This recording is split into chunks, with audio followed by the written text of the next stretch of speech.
Welcome back to the Building Bigger Lives podcast. First, Happy New Year. We're so excited that you're celebrating with us today. And I am here with Mr. Michael Regan, my amazing coach and co-host at the podcast. Thanks for being here, Michael. Happy New Year. Happy New Year to you. It's exciting to turn the calendar page if for no other reason than we are in the home stretch of celebrating our first full year in podcasting coming right up. And so it's not only a new year, but we're really ready to kick off another season of awesome episodes of the Building Bigger Lives podcast. So great time to be with you. Happy New Year. Absolutely. Well, we thought because we are turning the calendar that it's a good time of the year to say, hey, fresh year, fresh mindset. And so let's talk about some things that we may do as we turn the calendar and as we go forward into the new year to kind of set us up for success. So, Michael, tell me some things that you help your clients with to kind of turn over that new leaf, let's call it. Well, I think one of the things that we address right up front, and you and I've talked about this before in our coaching sessions and even in preparation for this episode, is I really try to press on them, impress upon them that this idea of a New Year's resolution is a bit of a misnomer for those of us that are running business units. Those of us responsible for um, the things that are necessary for our business to grow can't always wait for a calendar year. So for those of you that I've been working with, you may be thinking, well, he's going to talk about New Year's resolutions, and probably not, because for those of you that had some good ideas in December as we were prepping and planning for this year, I saw no reason not to encourage you to get after it right away. And Kathryn, you're no different than that. I know you took advantage of some action planning in December as well, and didn't wait for the calendar to flip. So that's my first bit of advice: is if for some reason you just were waiting for those new digits to show up on your phone or on your Outlook calendar, there's no time like the present. I think that's my first attack: is let's don't create anything special around January 1st. Let's just get after it, because if those are some things that you've committed to do, no time like the present to get them started. So I, of course, looked up a stat because I'm a nerd that way. And 88% of people who make New Year's resolutions give them up in the first 2 weeks. So here's another thing just to say, if you don't have to start something on the 1st, you can start it on the 5th or the 10th or the 30th or in February. But the key is to prep and be ready to make that change if that's what you want to do. And if the first is what you need to get it started, great. Just make sure that you're setting up those resolutions or those new goals for success so that you can maintain them longer than the 2 weeks, because 12% of people keep them longer. So you could be in that 12%. I love that you're backing it up with data. I can tell you as a coach, I can support that data, because most of the clients that I work with at some point in the month of January have already told me somewhere along the way that they missed a day or they dropped the ball or something didn't happen. And I know this isn't your mindset, Kathryn, but for anyone out there who it is, if that's you, and you did drop Mhm. the ball, you did Mhm. miss a day, or maybe you tried and it just didn't work that day. Real life intersected you and prevented you from doing something that you had committed to do. You've got two choices. You can either act like that's the end of the streak and everything's off the Mhm. table, or you can erase the slate and get after it again tomorrow. And you know where I'm going to go with this, Kathryn. I'm a big believer that, we need to recognize that we're usually the enemy of these of these commitments we Mhm. make, and a lot of it is because we just simply take on a mindset that says, well, it's all or nothing, and since it couldn't be all, I guess it's nothing. And then there's a huge miss. There's a huge miss of the opportunity Yeah. to get better. Again, I know that's not your mindset, but I'm sure you understand that perspective. Mhm. Absolutely. Absolutely. And sometimes things happen and you can get back on track. I was listening to something the other day about affirmations. It was a video on YouTube that I think Mel Robbins had posted. And she was talking about how you can, if you look at an affirmation and you say it and you write it down and you repeat it to yourself in multiple ways with your eyes closed and all these different, it can essentially reset your brain to say, this is now I'm this person. I'm a person that works out. I'm a person that keeps my resolutions. I'm a person that has this routine every day, because then it's not as sometimes scary to take a break from something when it's just part of your core. I didn't work out for a little bit because I was sick with fun holiday things, and had a good cough, was not going to get on the bike and do a bunch of cardio. And I knew that's okay. I'll get back on it when I can. And I've been back on it. So you can, if it's part of your core, it's all right to take a little bit of a break. But the key is resetting your mindset to say, hey, I am a person that works out, and that's it. Y- Yeah, you're so correct to reference this in the context of mindset, because I think what I see people get confused on is they sometimes confuse reasons with excuses. And my encouragement to you is that reasons typically fall under a category of things you didn't have much control over. Mm-hmm. Excuses tend to fall under the category of things you had a lot of control over. So Mm-hmm. if you find yourself feeling this tension over, well, I said I would do it, but now I didn't, and now the whole deal's off, just maybe check before you hit the eject button. Was that an excuse? Or was there a real reason? You giving an example of being sick, that is a reason. In fact, unless you're our good friend Kevin Gramp, who just apparently won't miss a workout despite being sick, that's a pretty superhuman thing that he's capable of doing. Most people recognize that for their body to recover actually gives them the longevity they need to keep their routines Mm-hmm. going. And so that's not an excuse. That is a reason. But get clear on that. If you're listening out there and you're thinking, yeah, I do kind of struggle with keeping things going. If it's an excuse, it's probably something you had a high degree of control over. So let's pivot in that topic to maybe another angle on this, which is recognizing the things that tend to distract you or disrupt you. What are some of the ways that you, at this time of year, uh, reset your routines around things to avoid distractions or to avoid disruptions? How do you do it? I mean, time blocking is huge to say, okay, this is my time to do this or that.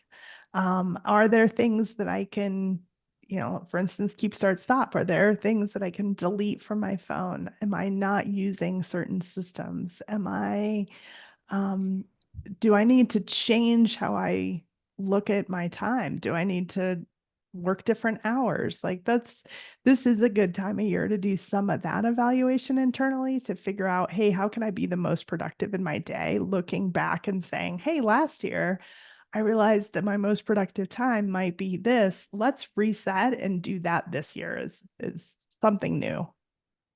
Yeah, you're intuitively doing something that I would encourage any of you out there that are listening to do, and that is be reflective. Look back over your routines and your results, and that filter that Kathryn mentioned, the keep, start, stop. I'll sometimes add an I in there and make it a KISS filter where I look for a keep, improve, start, stop. Because Mm, often it's not that I didn't do something, I just didn't do it as well as I could have, and I could improve upon it. But if you use a filter like Kathryn just offered you, you're giving yourself a reflective opportunity to look for areas in which to get better. And sometimes the way we get better is, in fact, the stop category. It's letting go of that thing that just isn't working. Little hint for those of you that struggle with letting go of something: you don't have to take an idea out back and shoot it dead. You can, in fact, put it on the shelf. You can, in fact, say, you know what?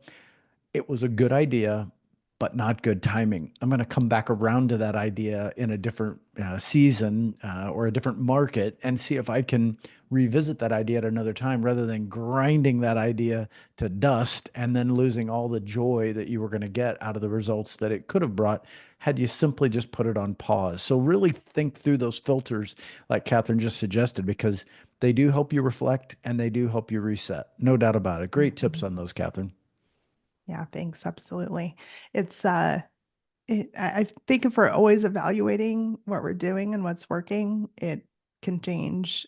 This doesn't have to happen in January or December, but it can change how our business runs if we're looking at things with that critical eye. No different than you'd look at a budget or a P&L and say, hey, what can I get out of here? What can I change that'll help me moving forward?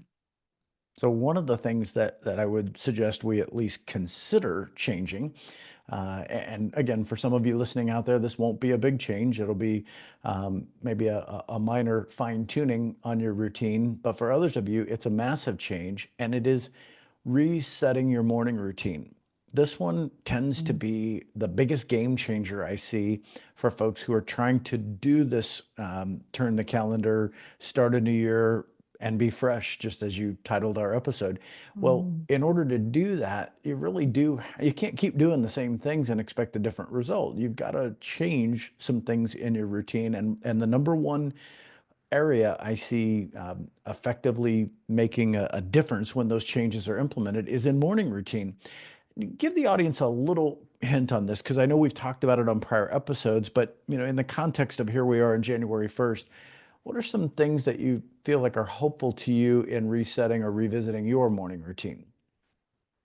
Yeah, definitely. The part of my morning routine that's the most important is probably the three things gratitude, as far as mindset goes. But obviously, doing some things like, hey, what time do I want to arrive at the office? What time do I back from there? Do I want to work out? What do I want that to look like? Do I want to journal? Do I want to read? And just looking at the time to make sure, am I getting up early enough to fit all that in? And getting to the office at the time that I want to, and just kind of maybe reevaluating that. Again, you don't have to start this January 1st. It's fine to start December 26th. Um, but at the same time, just looking at that every so often can be good. Is there something I want to add to my morning routine that I'm maybe not doing now that I think is really important, even if it's just taking 5 minutes and sending a happy gram to somebody? Or what does that look like for you? All right, so I want to get some more traction on this morning routine. So you talked about using your time block in order to figure out how much time do I need to be prepared to get to the office at a certain time, and what activities am I trying to fit into that to determine what time I need to wake up. Let's back that one up. I'm assuming that means you know about how much sleep you need a night. Mm-hmm. Some folks like our friend Todd Bookspan are out there recording that on a ring. They know exactly what their sleep routines look like. Others of you just know it intuitively. Mm-hmm. Does that help you determine an evening routine as well? Oh, absolutely. Like if it's a workout day, I'm putting my workout clothes on the dresser, socks, that like the whole thing, so that is my water full, so that I can wake up, roll out of bed, and put on those clothes. Because if my clothes aren't there, I'm probably not going to work out because Mm. it doesn't take much resistance for me to back away. So, okay, so obviously there's some tips in that, but when you think about an evening routine, I think it's more than just laying some workout Oh, clothes on the totally. table. Yeah, Totally. so Yeah. expand that a little further for us because again, our audience might say, yeah, I understand the concept of a morning routine, and I understand the concept of a sleep routine and therefore an evening routine, but I don't really, that always feels Mhm. ambiguous to me when I'm actually trying to practice it. What are some things that go into that, window of time between dinner and sleep? What are some of the things you're doing to really be prepared for that morning routine the next day? Well, what are you doing with your mind during that? Are you working until 8? Are you on your phone till 10? Are you stressing yourself out with things that are going to impact your sleep? What does that look like? And what do you need? And everyone's a little different. Some people can be on their phone till 10 and sleep like a baby. Some people have to stop screens at 7 or they can't sleep. So, what does that look like for you to get the sleep you need? And also, then what are you doing at night to make yourself as healthy as you can be? Is that you're eating before 6? So, Mm. and all of those things can make a difference, and what works for you. I think the key is actually doing those things, and that's the hard part. But sometimes if we write them down, we're more willing to actually do them, and if we tell people about them, we're always more likely to do them as well. Yeah, I will agree with you 100% that we're not robots. So for sure, you've got to know your own routine, your own sleep routines, the cadence, the time you need, all of that. I'm a little concerned about the goal being sleep like a baby. I don't remember much about sleeping when I was a baby, but having raised a few, I think it involves curling up in a fetal position and pooping in your pants. I don't know that that's a real goal, but I do understand your point. And look, as we think about these things, I hope as an audience, what you're realizing is we're just describing to you intentionality played out in the most practical of ways. I mean, any example Kathryn just gave you isn't going to, move heaven and earth because it's so mind-blowing. It's going to remind you of how simple these things really are, that Hmm. they really aren't above your pay grade. These aren't heavy lifting. They just require your intentionality. And one of the pieces that I think is helpful with this is sometimes involving another person in that routine. The difference between, you said, if I don't have my clothes laid out, my likelihood of working out goes down. I'll tell you what makes your likelihood of working out go up for most folks is when someone's at the gym waiting for them.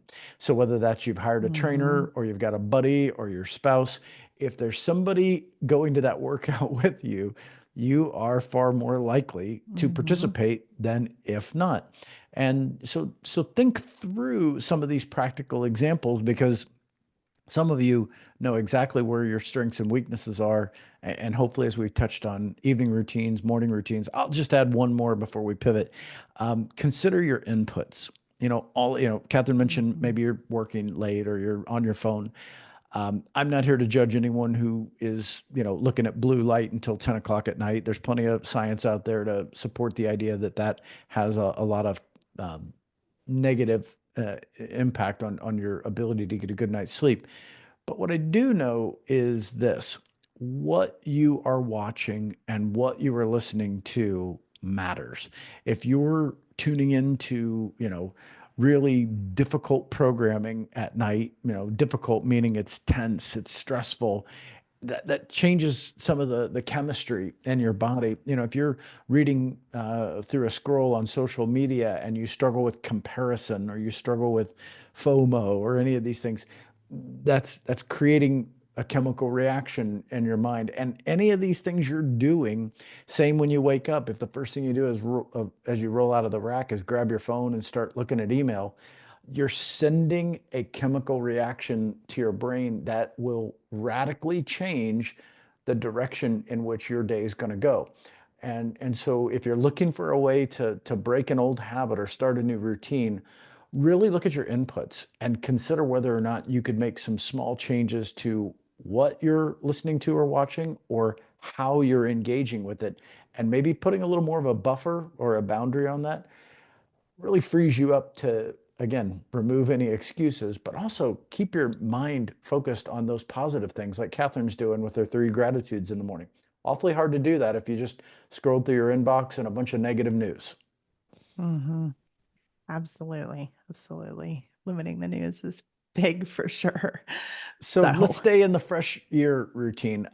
What's another thing you do to hit refresh on your year? You talked about your time block a little bit. Maybe give folks a little bit of a glimpse of what that looks like then between the bookends of your morning routine and your evening routine. How do you mhm. refresh your time block for this season ahead? What does that look like?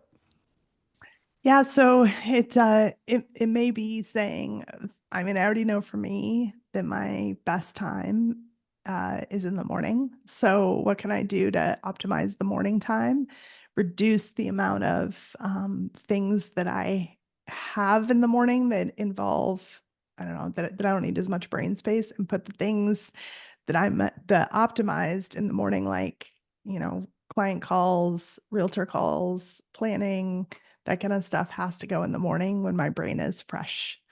So it's just moving more and more to that and protecting that time. So what can I do this year to protect that time a little bit more closely? All right, so that makes me want to be curious there. How have you found that you can protect that time? Because maybe folks heard you give that example and they think, okay, Mhm. I get it. A little more proactive in the morning, a little more reactive in the afternoon, a little more intentional and strategic in the morning. But how do you protect it? How do you, it's real easy to put that into your calendar, but what happens when a client or a teammate decides to, hey, Kathryn, got a minute? Like, Yeah. how do you protect it? Yeah, so I have a few things. So I use Calendly, which is a planning tool where people can plan appointments, but you can block out and put in times that work. So for example, client appointments, they can only book in the afternoon. Hmm. So it protects the time. And then my team can go in there and book time as well if they're on the phone with a client. And they know if you can put them in the afternoon. So it's communicating that and then also just setting those boundaries with the tools that you have. Got it. So I think, well, I hope what people heard right there is that there's a lot of intentionality around what you're available for at which times a day, and it's structuring your systems to support that. And that's basically how you minimize the distraction or minimize the Mhm. disruption.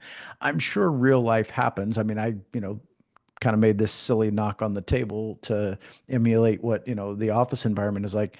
What Give people just a glimpse of how do you verbally communicate with someone who gets around the fence? They find a way past whatever your system is. They didn't go through Calendly. They just showed up at your door, or they've decided to disrupt you unintentionally. They're Mhm. maybe they think they need you for a good reason. How have you graciously handled that to keep yourself on track? Oh, that's a good question. I normally say something like, "Hey, I have something else planned at this time. Let's plan a time that I can devote my attention primarily to you. What does your schedule look like this week?" Great. Yeah, I think one of the things that I've done, depending upon the team environment that I'm in, if we're talking about Mhm. the team versus a customer, because those are a little bit Right. different. With my team, I try to create really firm boundaries around those proactive times, and I let them know, like, just so that we're clear, I think all of us need some uninterrupted focus time in our role. So we're going to carve out these sections of the day where I'm not going to bother you and you're not going to bother me. And maybe these are for just, 90-minute blocks. They're not like all day or all morning, but maybe Mhm. just 90 minutes. Most of us work a 9 hour day. At 90 minutes out of a 9 hour day to be hyper focused on uninterrupted Mhm. activity doesn't feel like too much to ask. Yeah.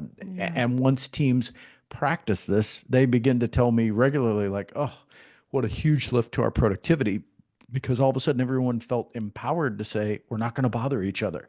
And by not bothering each other, we're just going to focus. If there are things I need to follow up with you on, I can put those out in the margin. I can take notes. I can follow up with you later, but I'm not going to Mhm. interrupt you. So the joke used to be around the office is, unless the actual fire is approaching my actual door, please, Mhm. don't interrupt me during that, 9:30 to 11 block or whatever that time was.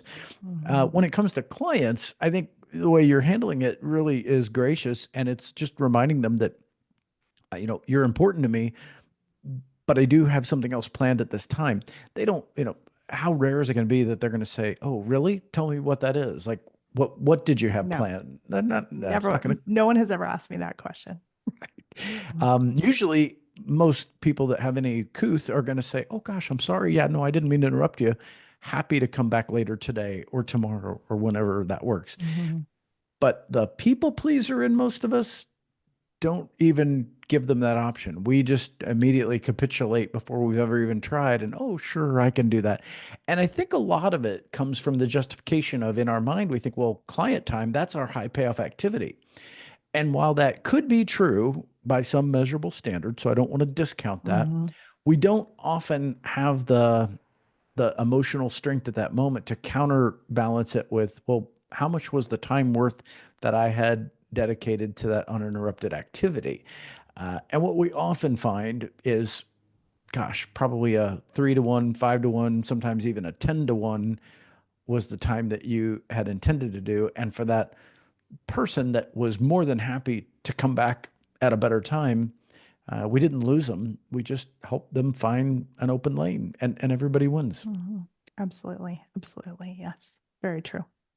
Kathryn, a couple last things on this one, because again, as our people are thinking about this, like, okay, I don't have to wait for today to start my New Year's resolution, but since we're here, I'm ready to go. I don't have to feel defeated just because it didn't happen exactly like I planned. I just need to get up, brush it off, start again. I Mhm. need to think about some of these things in my routines, like a morning routine or an evening routine, or how much sleep I need, what my inputs are. All these things are helpful to folks. What what else would you want to make sure they hear on January 1st or see you doing if they were to run into you that you would say, yeah, this is a critical part of me taking a fresh take on a fresh year? Well, we really haven't talked much about themes, but I think that it's something that if you can really set a theme for the year and really stick with that theme, regardless of the goals that are happening or not happening, sometimes that gives people some outside focus of something bigger to kind of look at and say, okay, maybe that wasn't the goal I needed to set for myself. Let's go back to the theme and say, hey, really, what was the goal that I needed to do? And you've asked me this question before of, is this really the goal that you intended, or do we need to let that goal go and start something else? So sometimes just looking at it a little bit differently with maybe an annual theme might be helpful. Okay, love that. Let's take it a step further. So let's say we've evaluated the value of that theme. Another thing is you tied it to things like goals. Many of us set goals and then we forget to create a system in which we track our progress. How Hmm. important is tracking at this time of year when you're starting with a fresh slate? And in this case, January 1 is a very real start fresh because those of us that Hmm. are in fully commissioned roles know that, congratulations on the year you just had. Everybody starts at zero on January Hmm. 1st. Everybody. So, yeah, I mean, I think that systems are huge. If you can look at it and whether it be Todd's win by noon or something in front of you every day to say, hey, did I do that today? What did I do? What does that look like? And it can be lots of things depending on the goal. But absolutely having that in front of you. Sometimes it's an annual calendar that's above you. Just whatever works to keep you on track is vital to keeping that goal. Because, man, if you have to look at it, it's going to be like, man, I've only lifted weights twice this week. I need to get that in one more time. Yeah, I think this is one of the easiest ones to add to people's routine and one of the most high ROI when they actually practice it. It's really hard to argue. Men lie, women lie, but the numbers never lie. And once we're willing to track data, whether that data is personal data like our workout routines or professional data like how many meetings we set, it's really difficult to argue with the fact that shows up in the numbers. But what you can do with that data is now you can make actual adjustments. You can determine, was that enough or too much? How do I find Mhm. the harmony? This is why I'm not a big fan of some of these coaching programs that say, hey, it's 20 calls a day, or it's 5 appointments a week, or it's 3 posts a week, or whatever their math is, because it presumes that everybody is executing at the same pace and the same tenacity and with the same quality. And the truth Mhm. is, that's not true. If you and I sat down and made 20 phone calls, I'm quite sure you would have more effectiveness in those 20 calls than I would because of the way that you engage with people. I might be thrilled to just check the box that I made the dial and check the box that I completed the voicemail I left, where you might slow it down and really create some good scripting around getting someone to engage and call you back. And suddenly your results look different than mine. We both made the same 20 calls, but you got different results. So with tracking of data, we can start to make really smart adjustments to what we're planning to Mhm. do each week in that time block, because we may find out that some of us need more time to do an activity, some of us need less time, and by increasing it, we actually dilute the results we get. You Mhm. can't really dig into that if you don't track the numbers. Yep, absolutely. So true. Well, we are already at our time. I don't know how that went by so quickly. This is hopefully not how the whole year will go, or it will disappear quickly. So I want to close out this episode by just saying, make this a great year. We hope you meet your goals. We hope you exceed what you think you'll be able to do, and you're, trying to not have boundaries for yourself when it involves 2025. So thank you so much for joining us, Michael. Any last comments before I close it out? Yeah, I'm gonna put my theme out there since you mentioned themes. Mm. If you don't have a theme and you're out there listening, let's try erase the slate. Because you know what? Every day is a new day. And today, January 1st, is the kickoff of a new year. And whatever routines you brought into this year, whatever plans you made for this year, and whatever hopes and dreams that you're carrying forward, don't carry the baggage of doubt with you. Erase the slate. Let's really elevate your game. take application on some of these tips that Kathryn and I shared with you today, and share with us as the year continues any of the progress that you're making or the results that you're getting, because that's very encouraging to our audience, and we hope you'll join us. Let's erase the slate. Great. Thank you so much. This was Fresh Year, Fresh Mindset. Happy 2025. You can find us on Spotify, Apple, and YouTube. And please let us know what you think and share this episode if you loved it. Thanks for joining us.